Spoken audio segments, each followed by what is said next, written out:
Alrighty, welcome everyone. I'm Teeaboo, and I am here for Kimetsu no Yaiba Demon Slayer's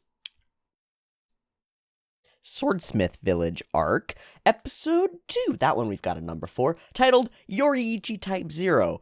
I don't think it's a Nier Automata reference. I thought it was, and now I have no idea what it means. Like, it sounds so digital and cyberpunky and technologically advanced that it seems like it's out of a totally different show or something. So I have no idea what it means.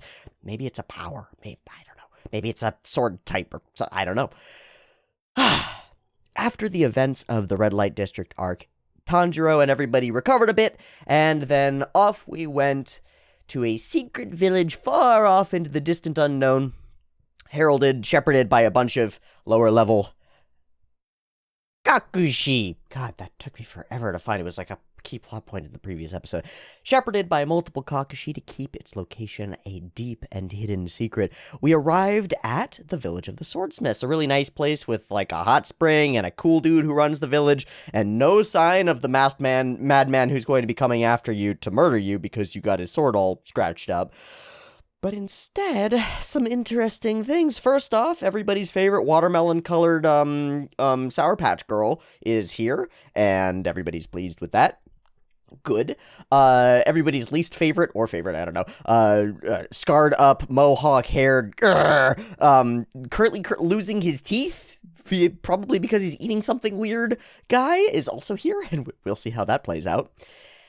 And finally, the events that are going to have the most bearing on this episode, we stumble upon an odd discussion between three odd characters. One of them has little streaks of blue hair in his head, and I believe he's a Hashira. One of them is a tiny boy with a mask thing, which means he's a normal person from this village who knows stuff and is a normal citizen of the village, probably. One of them has flowing maroon hair and Hanafuda-shaped earrings. And the only person that we've seen who looks like that, well, it's a little bit unclear, is maybe the same person, I think, but is the leader moon of the worst people on the planet. And he's right there. That's bad. If that is that person, that's really bad. I don't have any way of seeing how that could be anybody but that person. So that's that person. And that means that number one moon chilling in the Swordsmith's village for reasons. Now, he and the Hashira that he's talking to seem to be extracting some piece of information about the location or whereabouts or key to something from this little boy. Why? Why is this Hashira working with this person who we know is a bad guy? Does he know he's a bad guy? Is this way more complicated than I think? Is he actually a bad guy?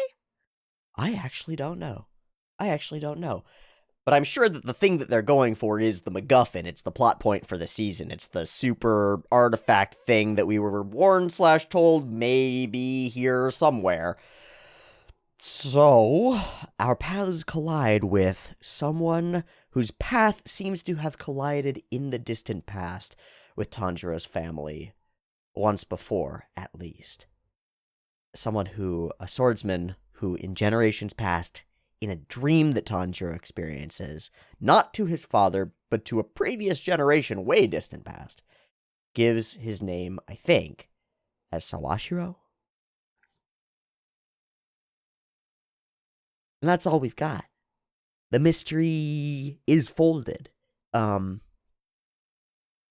It lies in front of us like a carefully folded piece of origamied up paper, and the first step to really unfolding it is to diving into the next episode and finding out what the fuck is going on with this particular conversation, and whether Tanjiro is about to be in mortal danger for overhearing it. I see kind of like a couple ways that this goes. One is that that's a Hashira working with a moon, and you seeing it means you must die. Period. The other is, that's not who I think it is. In some way. Either he's not actually the number one, or the number one in Muzan's organization is actually a plant. I don't think so. Or any number of other particular things that I just can't even think of. Something weird. So, With those as the options, if I were Tanjiro, I would hide and try to gather as much information as I could. I don't know if Tanjiro is going to do that, partly because he's just sort of a straightforwardly good boy who's like, "Hi, I'm overhearing an interesting conversation. What's up, guys?" And partly because, well, he just had that dream about that guy. So I could really see Tanjiro being like, "Hey, who are you? How do I know you? Do you know my family?" Also ending in So I don't see a good way out of this. It's going to have to be something that I can't see in the future. I can't predict. But I'm really excited. This has gotten me, and I'm intrigued by the mystery. Even more so than the initial mystery of, like, there is a demon somewhere in this red light district. Okay, great, there is. Neat. He's right there. What's going on? Much more interesting mystery. Very interesting. Let's find out. So, we'll watch the thing. There will be one version of this reaction video. It will be a timer-based version up on YouTube. You can sync up your own copy of the episode with that if you'd like to. I'm once again using the Tenrai Sensei version rip subs thing. If those get updated as we go, I'll use the most updated version, but for now they're fine, I think, and we'll see. Nobody has told me to do otherwise yet. Join me for more Demon Slayer. And if you want early access to the next episodes of Demon Slayer, they'll be available on the Patreon, linked in the description. So check that out if you'd like to support the channel and get a little bit for your dollar. Bada bing, bada bang, bada boom. Here goes the arc. Beep beep timer to count down for starting episode 2. Kind of really episode 1 of the Swordsmith Village arc. Yorichi Type 0, whatever the hell that means. Beep beep timer.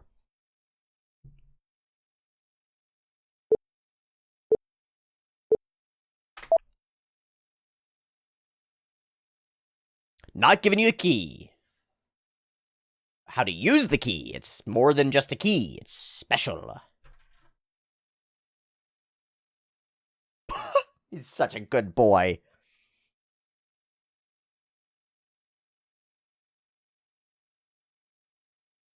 Suddenly... Now, well, that changes that. Yeah, we're rushing right. Oh my god, he's got so many arms!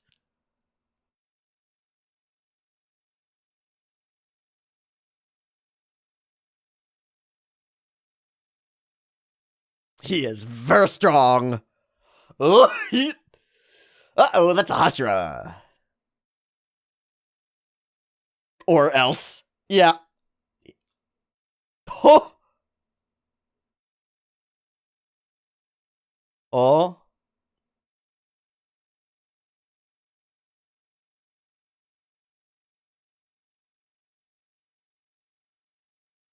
Hey, can we get a Minroji?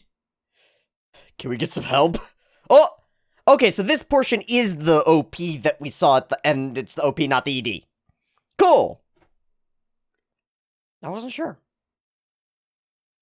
I just realized I haven't taken all of my vitamins. I just found the rest of them in my pocket. So we should take the rest of those. Fish oil. Adaptogenic mushrooms. NMN. B vitamins. That's about it.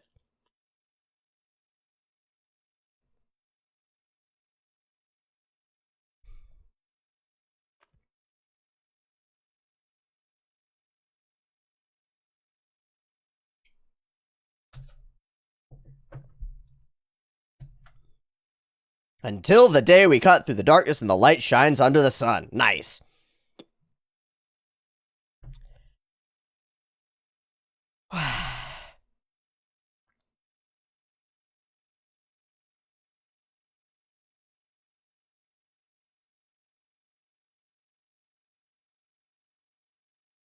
Oh!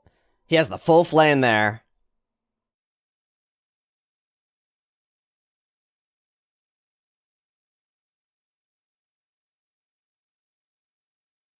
It's a cool OP.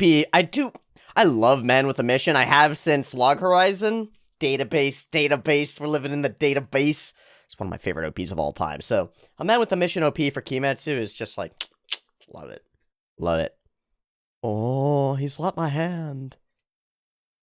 Oh, the kid escaped. Hey.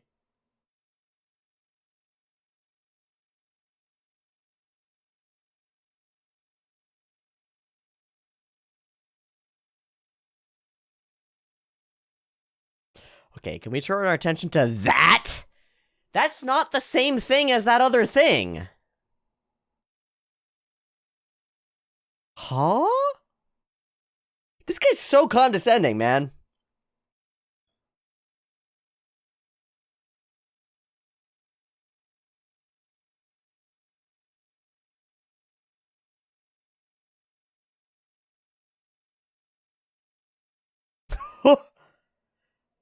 I am justice. I am so far above you people. Wow. This guy sucks.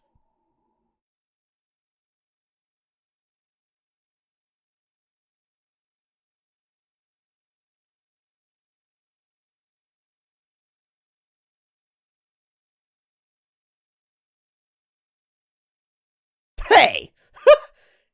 Meanie! You're mean. You're really mean! Yeah! To none! 0! Extra mean!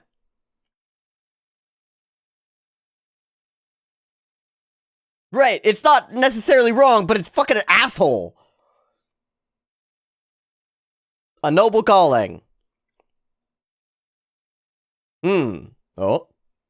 Ha ha.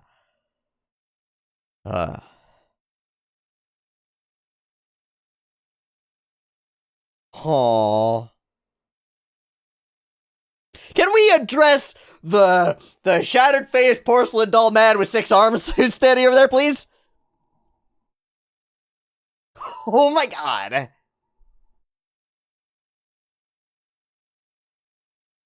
He's the worst.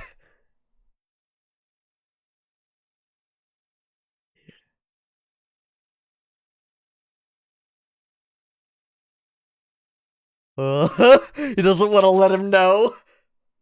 Oh,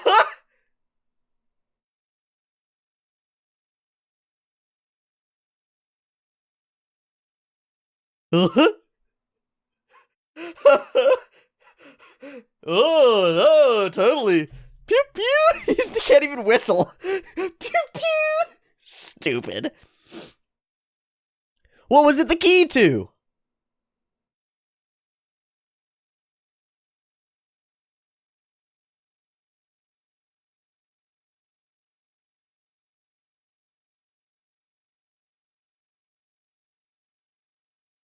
Yeah, he's a good boy. You're very welcome, little boy. So... yeah!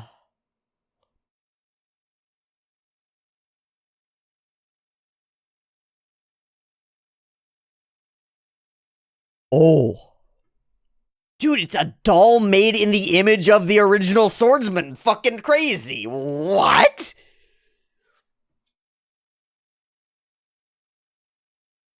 "108 moves, Yorichi type 0.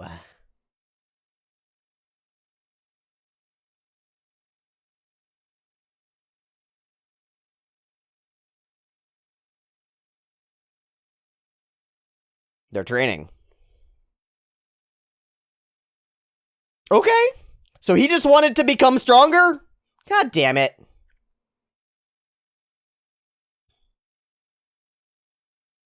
Okay, neat. What the fuck? What the fuck? Why is it shaped like ya boy? It's even got the fucking yeah.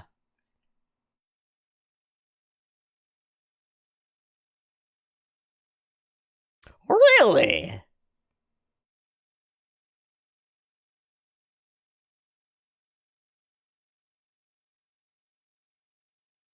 How? Yeah. Somewhere lodged in the back of that skull. Nobody knows. Fuck.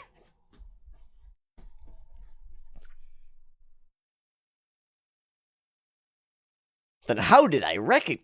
Nice. Okay. Okay. There we go. There we go. Pretty freaking cool.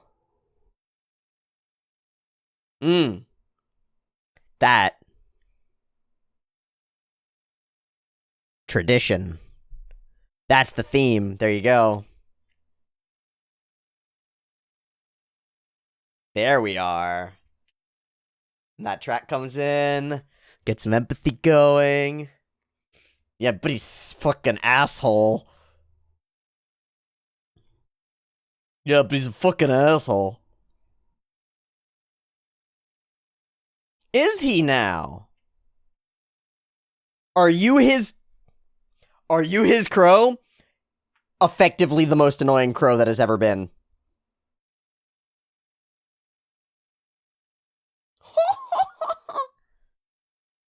Except that he can't sunbreathe. No. Got him.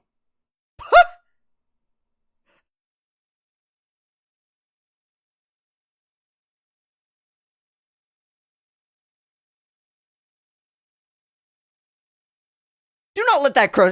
Thwack! Get the fuck out!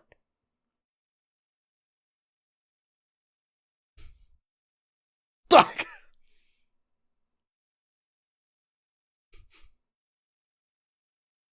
He thinks he's crazy. Oh, no. Mmm. Oh?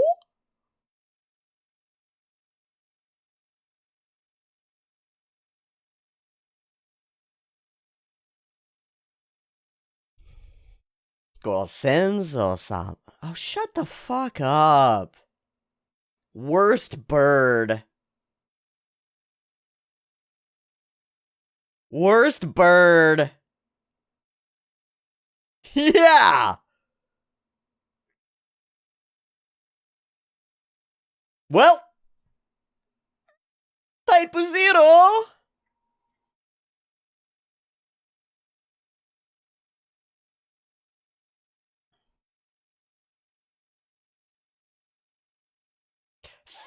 Fascinating.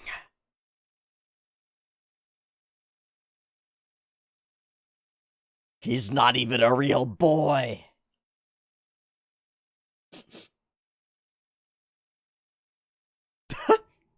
I'm not great right now.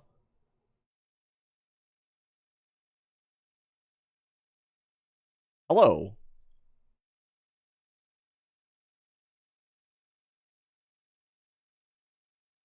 His mask is out.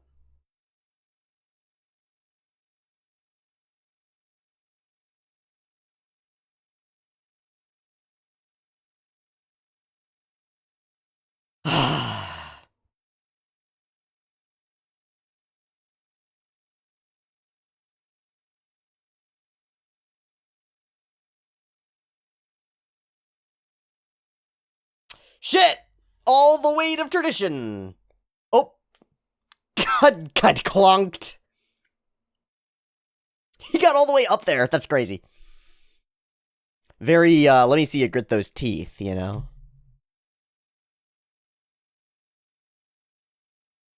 Oh, fucking spell it out directly. And it lines up with the ancestral memory idea. And that lines up with the ancestral memory idea, too.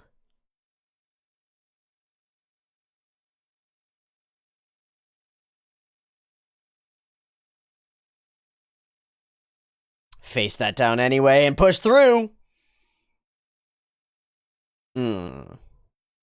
Waxing and wait. It's just a different translation. Happy with that. A network of connections that I believe in. I really like that.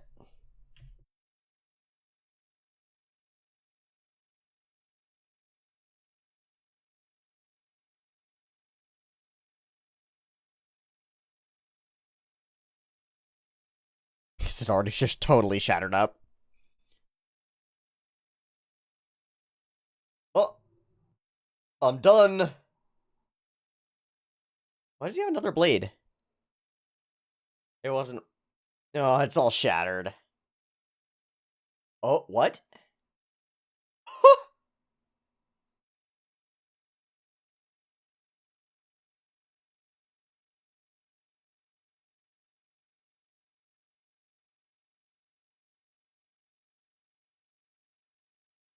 Dispose of a Nichirin katana? No malice, yeah. He just sucks. Yeah, she fucking knows. Yeah.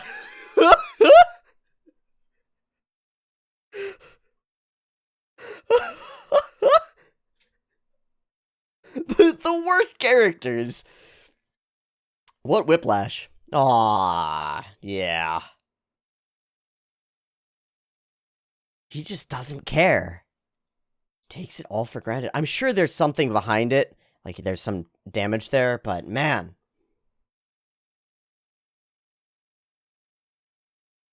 It's possible.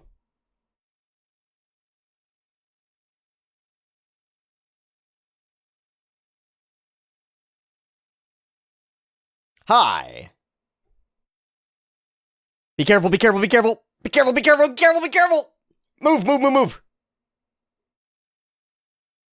Yeah, move. No, shit, fuck.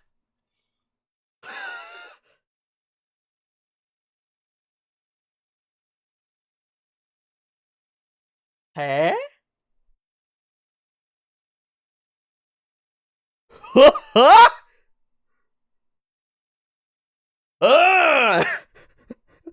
So ridiculous. Eh? Yeah.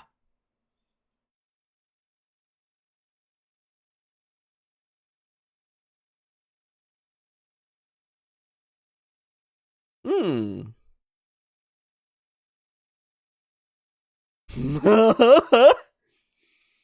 It's fine.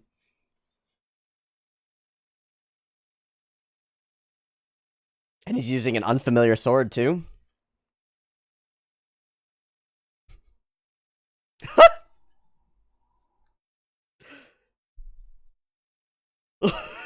Yeah, that classic Tanjiro-style line.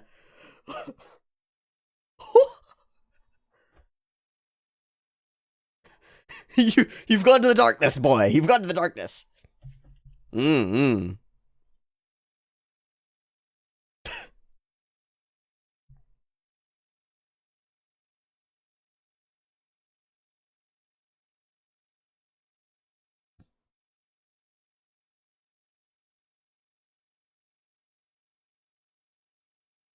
Always he sees the ability, like, what to respect in everyone. Ah, it's crazy. Even in such an asshole, because it's so easy to just be like, ah, he's such a jerk.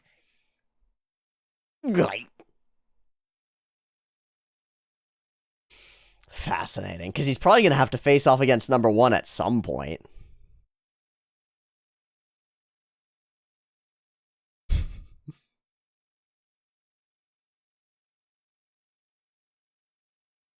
Hmm. Gotta actually see it.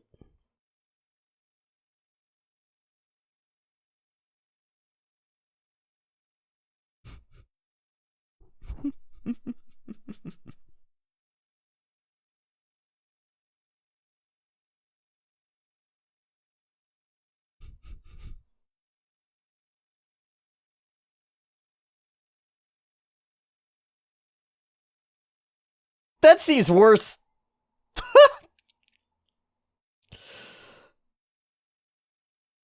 That's true.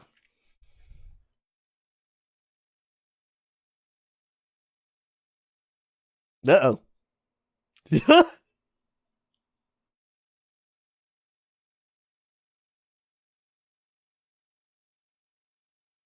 No!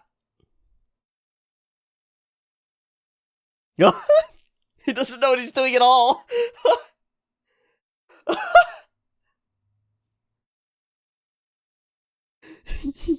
You shouldn't have submitted yourself to a 10-year-old. You shouldn't have submitted yourself to a 10-year-old.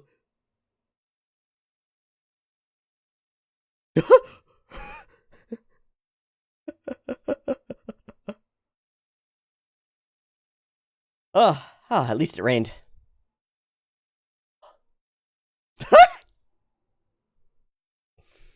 Oh, hey! Fully armed with swords. To the very limits of my being. Oh, shit.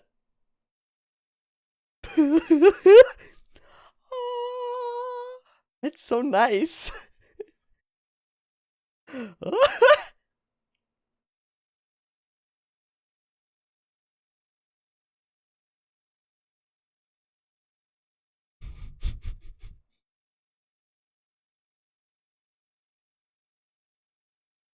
Hmm.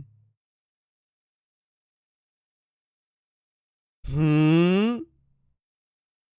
Hmm.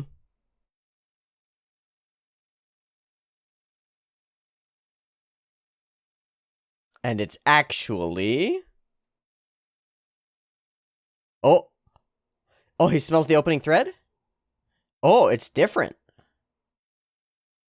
Everything's so slow. The opposite. The opening's on yourself.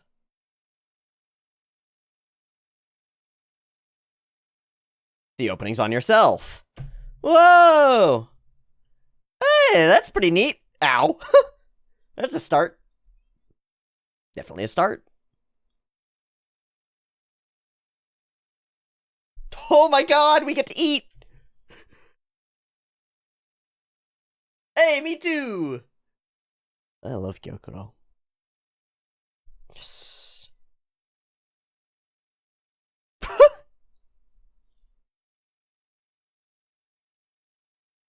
What an insane thing to have to animate. You can see why they put so much of it in CG. It's so great.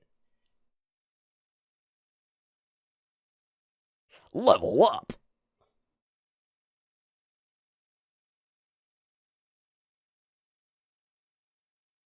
Show us. Show me.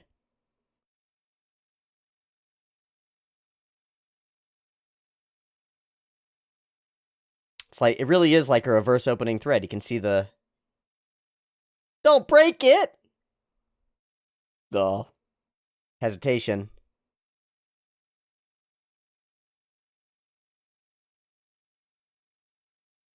Aww! Hit it! Yeah! Just like other guy is too mean. Shing. Yeah, I definitely could die there.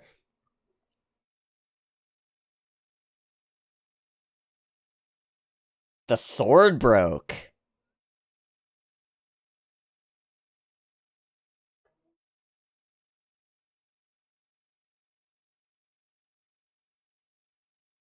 Oh. Oh, but there might be a secret inside it. There is! That sword is inside it! Oh shit, that's the secret! With the golden hilt too? Is it? So that is Sawashiro's original blade, right? Like, that's what I think it is. Golden? Yeah. At the very least, it certainly is. Meshwork and then cut. Oh, and ED goes. Oh, hi. Oh, hi.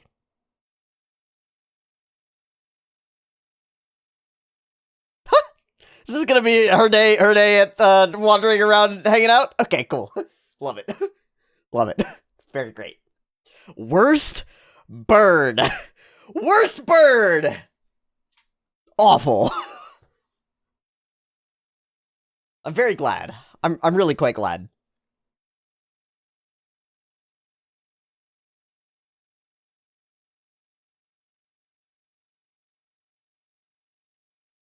Oh, what?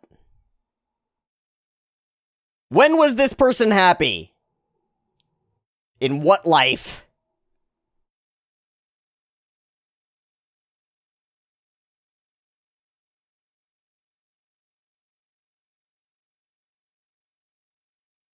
Cool.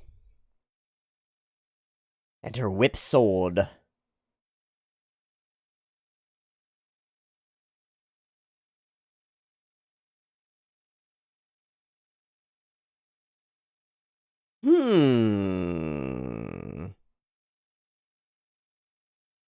Turning away from a past?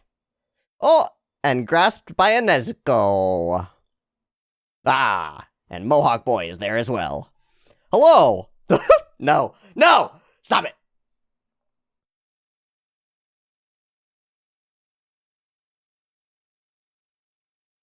I hate it.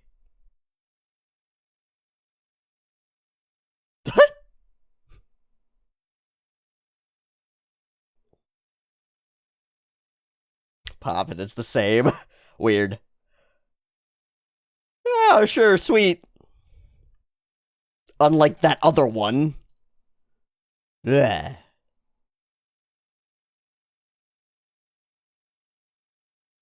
Uh-oh. Mmm.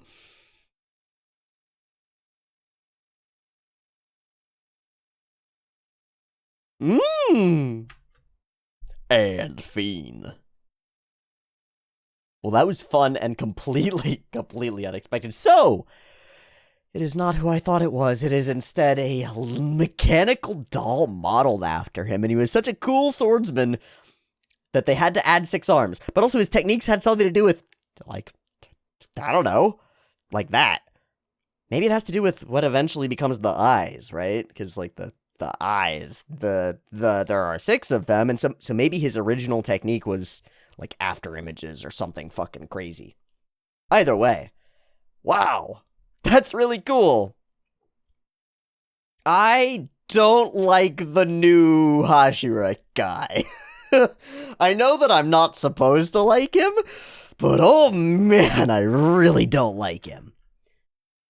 Something about the nonchalant, continuous condescension just gets my goat, and I think that's the point. I think that's the idea. I'm sure we'll find that there's something busted in him that explains this, but at present, it's just like, oh, it's so infuriating. It's absolutely frustrating. And he pushes every button on Tanjiro as well, so you know that they're going to be coming into conflict. But, of course, Tanjiro is able to, even then, with somebody that he actively dislikes as he's talking to him, first off, he's upfront with it. He doesn't, like, simmer. And then he's even thinking immediately, without having to force himself to, he's immediately looking up to the person. Immediately, he's like, wow, this guy's actually really talented, and I'd actually have to put in a lot of work to be anywhere near this guy. Everything that he's saying, I guess, is really true. He shouldn't say it that way, but damn, it really is true. Tanjiro's so good at acclimating like that. It's nuts. The little mechanisms and gears. Very cool. Okay. His way of framing things is, it's so blunt and straightforward. People will be dying if you are getting in my way. My time is worth so much more than yours. And it's not exactly untrue. It's not, like, wrong. But it is wrong, right? It's completely uncaring. And then when you come with the phrasing of, like, if you just put your mind to it, you'd totally get it, even if you're stupid, obviously. Just ultra condescending and douchey. A hard opposite of a lot of the characters that we've had up until this point, and an interesting foil for Tanjiro, because Tanjiro is so nice and caring and compassionate, way beyond, like, too much so, even. Too far, even. So, ends up being an interesting foil. Tanjiro's too nice. He's too mean. And he really is. He really is too mean. Haganezuka overhears all of this and is about to be nice to him, and then runs away. Because he can't reveal that he's actually got a heart. Very cute. Very cute. And then we reveal the thing. It is a mechanical beast, and it looks really cool. I think that the CG work of the mechanical doll itself is really cool. Interspersed with traditionally drawn cuts. I think it works very solidly. I wonder if we'll be able to turn this thing toward actual combat for any reason. I don't know. But, of course, the Hashira's moves are really cool as well, and they're very particular because we're going to mirror them in Tanjiro's thoughts later as he performs some of the same dodging and techniques and stuff. I think. He's a Hashira and he's so talented. Even though I hate him, he's incredible. And there it is, right? God, you just can't get over that Tanjiro's so nice and good like that. It's balls. I hate this crow. That's it. I hate this crow. He's a true descendant of the sun-breathing technique. How dare you call out that he's not actually sun-breathing? And he remembers that he saw that man in the dream. Ridiculous. You can't have. And he trusts them more than he trusts himself until he's told about the idea of an inherited memory, which is, of course, definitely what's going on. It has to be what's going on. And we full meet Kotetsu, and he decides that he will turn all of his attention toward training Tanjiro so that he can beat the shit up out of that other guy. This is nuts, because this is like the most, it's kind of ridiculously explicit. To have your main character just say the thing. Just say the theme. Just say it. Totally works, though. I really don't mind it. I mean, it's the same theme as, say, JoJo's. I spent a while over the past few weeks talking about this exact theme in JoJo's Bizarre Adventure. I'm not going to spoil anything, but a crucial theme throughout all the arcs and series of JoJo's Bizarre Adventure is this. You're not sure if you can win, if victory will be yours, but you put in your best effort, and maybe you sacrifice yourself to get some crucial piece of information or power or something, and pass that on to whoever you think is most capable of it, and then you hope that they'll do it. And that works out sometimes. It's like, the core of the story is that way of living works out. I wonder why? Why would that be an interesting story to tell? Well, we're finite. We have, like, expiration dates on our human flesh body things that we pilot around. You only got this mecha for, like, 80 years, maybe. Chances that you're going to be able to accomplish a, like, galaxy-changing quest in those 80 years, not great. Not the best chance. I think it's possible. Don't get me wrong, it's totally possible. But inventing the wheel, mastering fire, forging $1 billion industry, flying in powered flight for the first time, the chances that one person is going to dream up that idea and make that everlasting, enormous change happen in their lifespan is... it's not great. It's not great. So what do you do? What do you do? Well, you do your best, then you pass down as much of the information about it as you can. That forms into something like tradition, and then you hope that the next generation can carry it on, maybe. And it turns out that the next generation very often carries it on. Da Vinci was drawing flying machines long before the Wright brothers were putting canvas across sheets of canvas across a frame. People were shooting up rockets and dreaming of the stars long before we touched down on an extraterrestrial body. Like, this is the flow of humanity. Humans, many thousands of years ago, dreamt of a world where they would not have to worry about what they would eat tomorrow. And a lot of us don't worry about what we'll have to eat tomorrow. Those changes, those broad shifts, take time and work on a broad scale. More than any individual can accomplish, more than any generation can accomplish. So what do? Have faith. You understand that you're not the end. You understand that yours is not the end of history, it's just a part in the middle. There's still a future ahead. And that's what Tanjiro says here to Kotetsu. You have a future ahead of you. You're not the end of the line, you're the next in line. And there will be a next after you, and a next after them. But Kotetsu has a real problem, which is that he, as far as you can tell, is not capable of taking on the mantle and the power and the responsibility of the traditions that have been passed down to him. You have to try hard for your future self. It's all going to end with my generation, all because of me, because I am not good enough, essentially. Because I am not capable, essentially. And Bink and Tanjiro is there, and he gives him a good, strong flick to the lip, nose, face area. Exactly the same energy as, let me see, Simone! Let me see you grit those teeth! Which is, you're overthinking it, shut the fuck up and start acting. Put your teeth together and start walking forward. Tanjiro pops up, hangs out here for a second. And while Kotetsu thinks about how interesting it is that a swordsman was capable of doing that, even if you can't do it yourself, there's always someone who will carry on for you. You have to do what you can so that it gets passed down. Even if it's beyond you, maybe your kids or grandkids might find a way. So even if you can't repair the mechanical doll passing down that information, maybe you'll have a a brilliant swordsmith or mechanosmith in your future. I want to defeat Kibutsuji Muzan, and the implication, I think, is that my want to do that has been passed down to me, right? Now, it literally has. It's been passed down by the other Hashira and Kagaya and learning about the Demon Slayer Corps and all this stuff, but it also might be epigenetic. It might be in your spirit, man. It might be right there in your soul. But I might die before I fulfill my goals. That's the stark reality of things. But I have faith that someone will surely finish the job for me. And that is the antidote. Oh my god, I'm a finite, existent creature who's going to die and I'm not going to accomplish piddly diddly squat because I'm a drop of water in a bucket in an ocean. I'm a grain of sand on a beach on Mars, right? Like, I'm nothing. There are 8 billion of us today. Fucking crazy.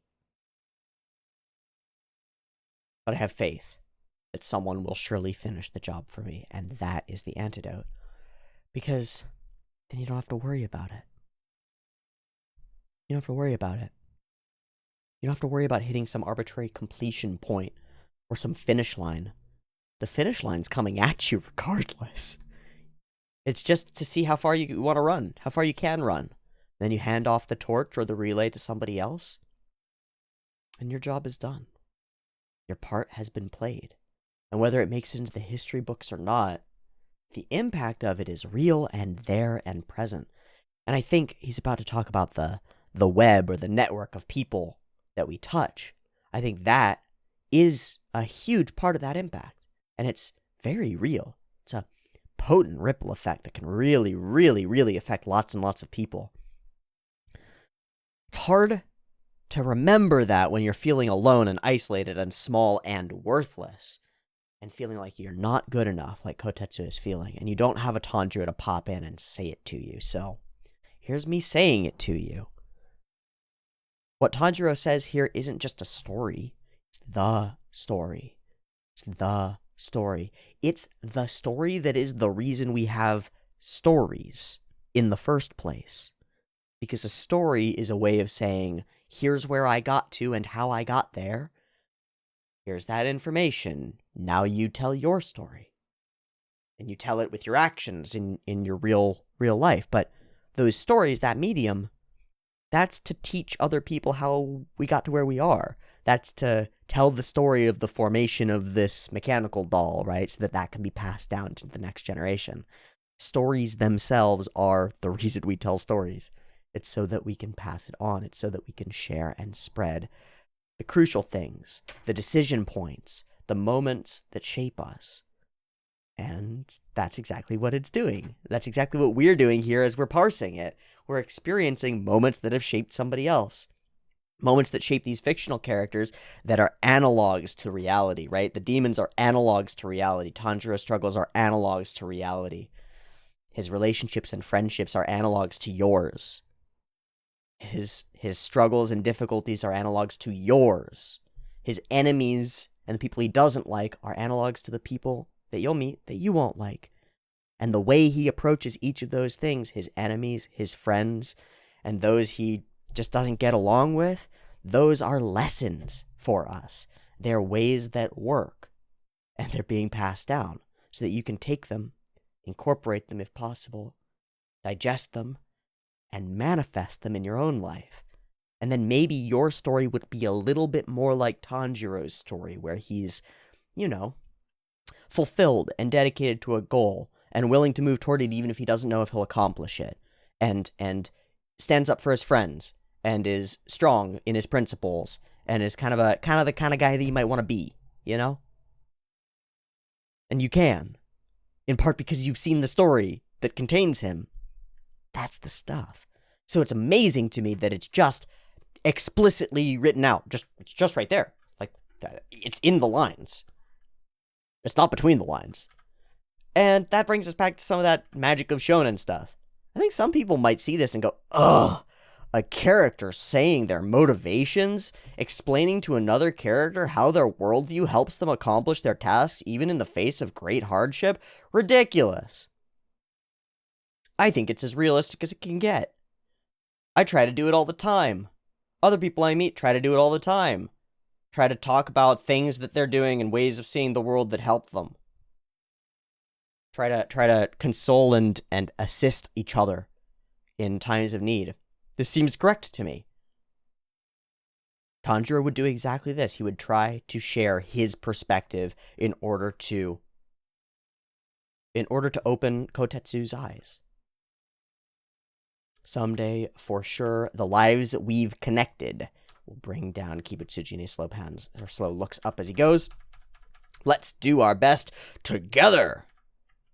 I didn't want to see it break, but I will if I have to. And then he walks by and just discards the fucking sword. My sword's broken, so gonna steal this one. And there's no malice to him. He's just a jerk, and the crow is the worst. Okay, training is rad. Moving machine is super duper cool. It's working! And now it's time for battle! The actual scenes of it moving and fighting against Tanjiro, I think, are pretty cool. His desire and need to become stronger is great. The brutal training regimen is fun and goofy. And the afterlife thing is fun and goofy. And he reaches in the depths of his torture and torment and pushing his body to the limit. He expands his smell abilities for something new. A different scent that allows him to tell when he is being attacked, I think. And to react instead of simply charting a course and moving on instinct. So, your boy has leveled up. And more importantly, with any good level up, must come a little bit of secret loot. And there, hidden among the shattered parts of the porcelain doll, there's some loot indeed. A sword that I'm going to have to go back one episode to look for really quickly. I'm fairly confident, but I'd like to be 100% confident, you know? No, it's different. It's different. The tsuba is different. You see? I think the gold of it is the same, but the tsuba is exceptionally different. Like, obviously different. Whoa. Interesting. I think the hilt is gold. The tsuba is different. I thought it was 100% obviously definitely his sword. I guess not. And so we find something from the distant past. Curious. An artifact weapon? Or just an ancient piece of interesting metalwork? I don't know. And we'll have to find out next time on Kimetsu no Yaiba. We've introduced some more characters, and I don't like them. I don't like them at all. Here we are. The themes and the plot and the stuff are just spread out in front of us. Apply yourself even if you think you'll fail. Very cool. We'll see how everything shapes up from here, because there are still some upper moons on their way, I think. And we'll see. We'll just have to wait and see. Thanks so much for joining me. I'll see you next week for more Kimetsu. Check out the Patreon to get it a little bit early, and I'll see ya as we discover what the heck this sword from the distant past is, and whether Tanjiro can use it. Thanks for watching. Peace.